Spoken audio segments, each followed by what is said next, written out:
Hello, I'm back. It's been a minute.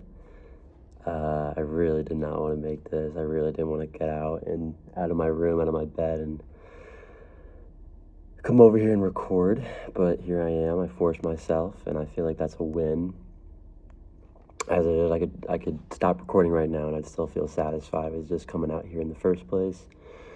I just want to say thank you for the love I got on the first video. I, in fact, did have the confidence to post that.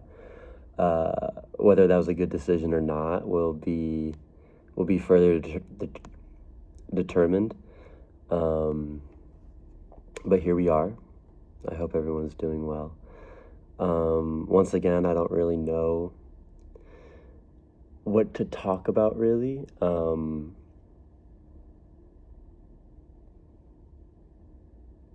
But something that's been on my mind a lot recently with me trying to, I guess, navigate an ever-changing world, especially nowadays, and this idea of trying to be successful,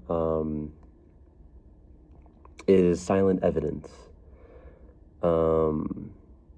survivorship bias, and what that is kind of, silent evidence specifically is, you hear the stories of Las Vegas, you hear, those big winners and how they turned, $100 into millions. And, you hear from the Elon Musks, the Sam Altmans, the Jeff Bezoses. You hear all these success stories of how they just worked and worked and worked and slept in their office and were near bankruptcy multiple times, and yet they kept pushing and they kept pushing and they made it. And it really gives you a sense that if I just keep doing it over and over and over again, I will be guaranteed to succeed. And I don't want to disprove that at all, because there is certainly a lot of truth in that. I think in whatever you do, especially if you believe it delusionally, if you believe in yourself delusionally enough, you will just do it regardless. But I feel like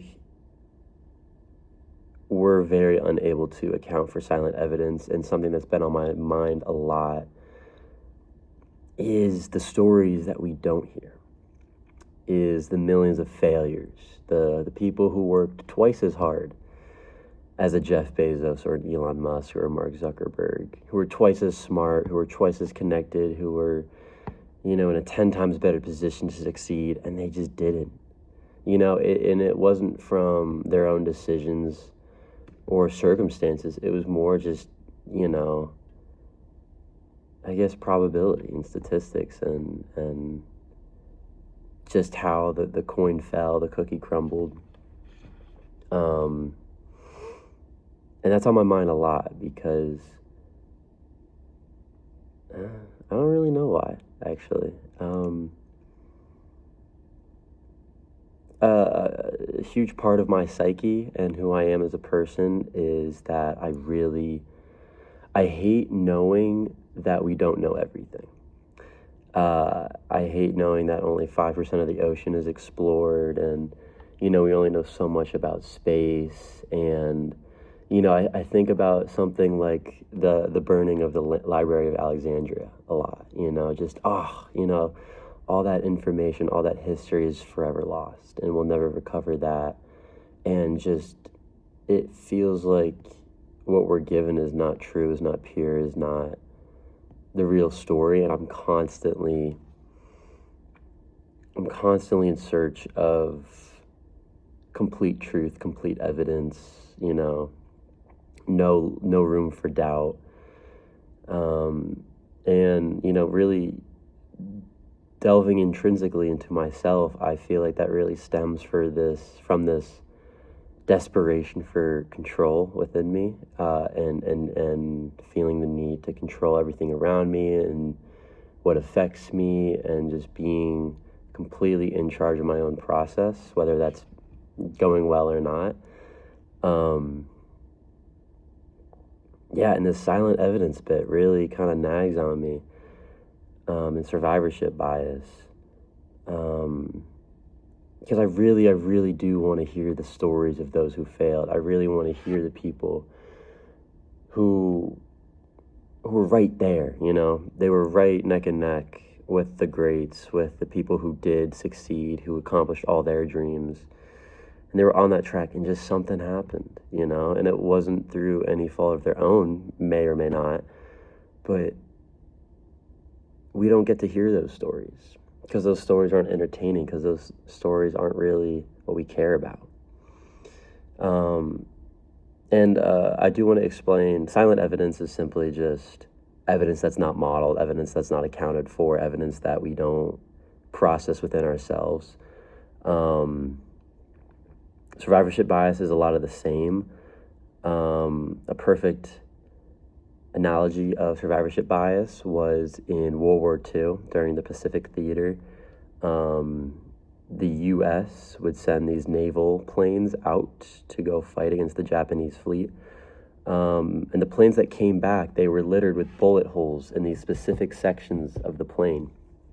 And when the Navy or the Army was like, okay, how can we make these planes survive a little better?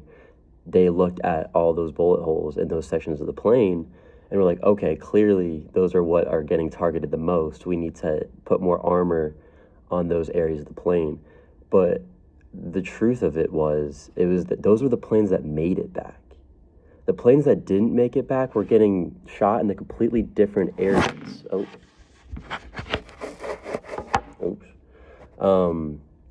They were getting shot in completely different areas, you know, the tail, you know. None of the planes who got struck in the tail ever made it back, you know, in that sense.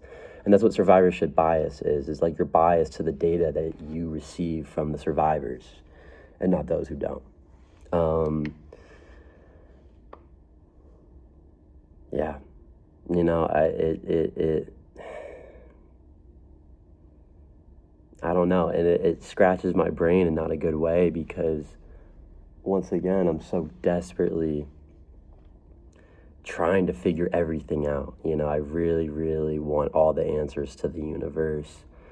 I wish I could just move in complete certainty in all my decision making and everything that I do, because, I mean, me specifically, I feel like I'm about to take a path that is very non-traditional, that it's very,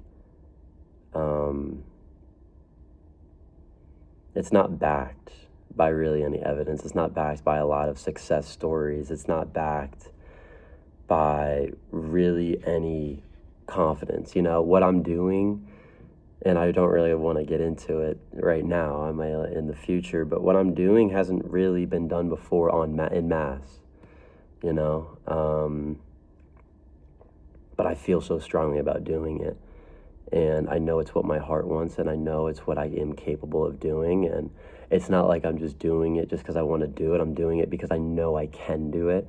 And that's not from a delusion of grandeur. It's more from, I've been doing this for years now, and I know I can continue to pursue it, and be successful at it. And this goes back to my first video where you just got to jump, dude. You just got to jump. Like, oh man, I think why I feel so timid about saying that is because everyone I talk to, everyone that I surround myself with, especially in the recent times, it feels like their brain is coded in a different way, in the sense that they can't, and this isn't putting anyone down, this is simply just, I feel different in this way, and I'm not putting myself above anyone, or I'm not putting them below anyone. It's more just, I feel like they just can't, how do I phrase it? Not comprehend, but they don't, I don't know. I feel like I have to talk to more people, but they don't care, and they want the safe route.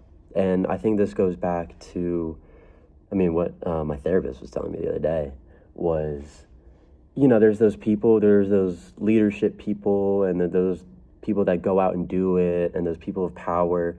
And then there's those people who, you know, kind of take the safe route and really don't have an innate desire to dominate and compete and excellence. You know, they just want They want a good, satisfied life, and there's nothing wrong with that. 100%.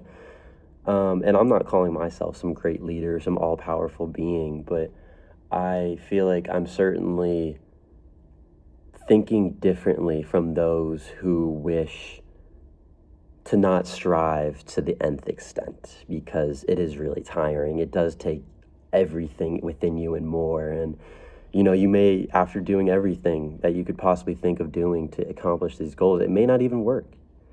You may fail and you may have lost years of your life just for nothing. But I want to do it. I want to do it. And, oh man, I could think of many points in my life where I've kind of created this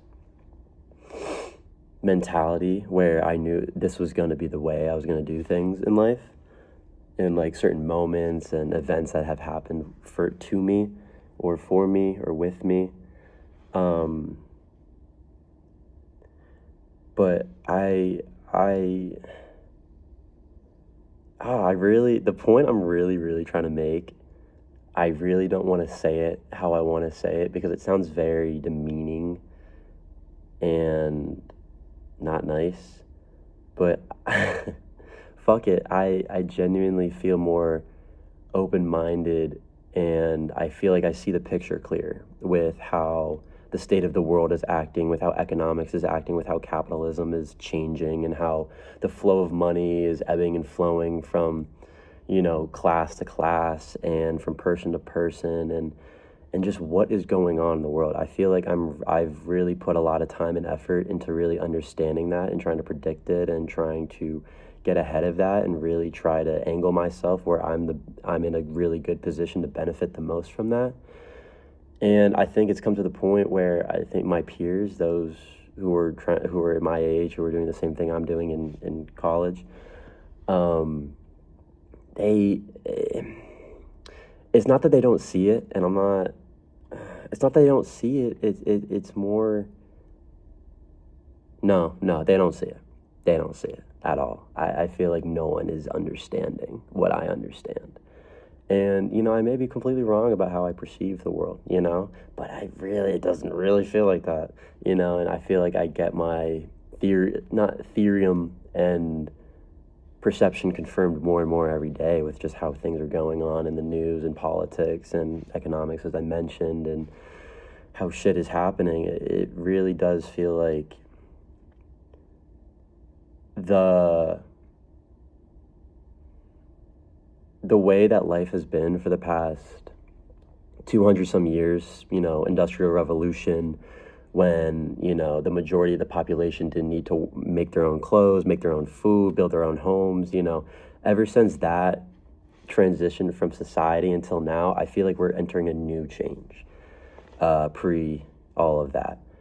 And I think it's more of, and people say it all the time with, you don't need to go to college, you could build a business by yourself, you can,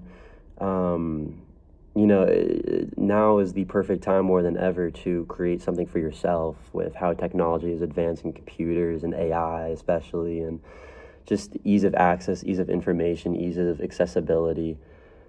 And I think people are stupid in not wanting to just go out there and see what the fuck they can create, and the majority of people are just trying to be a cog in a machine. I think that's my main point. That is my main point. And obviously it took a long time to arrive at that point, and I apologize for those who've been watching for 14 minutes, but I use these videos as a way to kind of, streamline my thoughts, and, it's all convoluted up in there, and being able to talk out loud really, really does help kind of center yourself in your processes and understanding things kind of within yourself.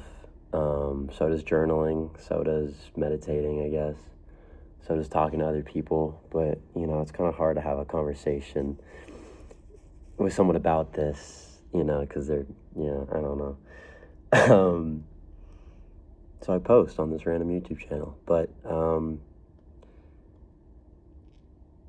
I think that might be it for the video. I really don't have anything else to talk about. I'm really tired, but I'm really, really glad that I fought myself and got out of bed and got the coat on.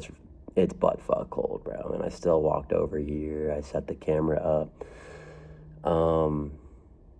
And I did it. I did it. It's not like I didn't accomplish anything today besides this, but I think I've really struggled to pursue things that are completely personal to me. Like, homework isn't really personal to me. You're kind of forced to do homework, and other stuff like that, going to practice and shit like that.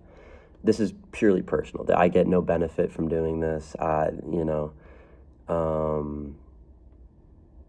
This doesn't benefit anyone or anything, and I hope it benefits someone, but I don't think it really will. But doing something for absolutely no reason, just because you want to. And that's another thing I really kind of struggle with, and I think that will be the topic of next video, actually. So thank you so much for watching. Hopefully this video does well. I don't know. I feel a lot more confident about posting these kinds of videos, so I will definitely continue to do that. Consistency-wise, I don't know. It's going to be a feel-based kind of system. But if you watched this long, thank you so much. Leave a comment. Say something. I don't know. I like to hear thoughts. Last video did great with that. So thank you so much, and have a good one. Bye-bye.